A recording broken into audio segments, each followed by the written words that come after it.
पुण्यातल्या फुरसुंगी येथील निवारागृहात कार्यरत असलेल्या 26 वर्षीय सोशल वर्कर अतुल लाळगे याच्या आत्महत्येप्रकरणी फलटण तालुक्यातील वडले गावात ग्रामस्थांकडून तीव्र संताप व्यक्त होत आहे।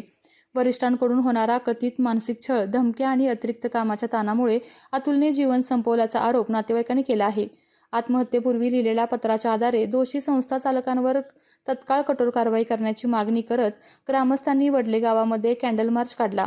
घटना घडूनही प्रशासन कारवाई दिरंगाई करत असल्याने नातेवाईकांनी संताप व्यक्त केला असून या संपूर्ण प्रकरणाची उच्चस्तरीय व निष्पक्ष चौकशी करण्याची मागणी केली जात आहे।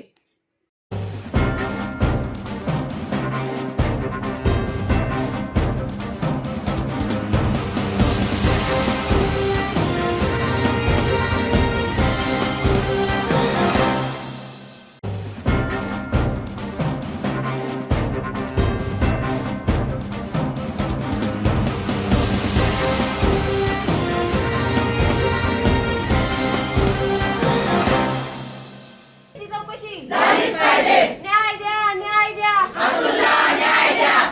मला अटक झालीच पाहिजे। मला अटक झालीच पाहिजे। मला अटक झालीच पाहिजे। आरोपी बालाजी मुस्कवाड याला अटक झालीच पाहिजे, झालीच पाहिजे। आरोपी बालाजी मुस्कवाड याला लवकर अटक झालीच पाहिजे, झालीच पाहिजे। कसून चौकशी झालीच पाहिजे, कसून चौकशी झालीच पाहिजे। आपल्या तालुक्यातील जिल्ह्यातील बातम्या सर्वप्रथम पाहण्यासाठी आजच सातारा न्यूजला YouTube चॅनलवर सबस्क्राइब करा, लाईक करा, शेअर करा आणि बेल आयकॉन प्रेस करायला विसरू नका।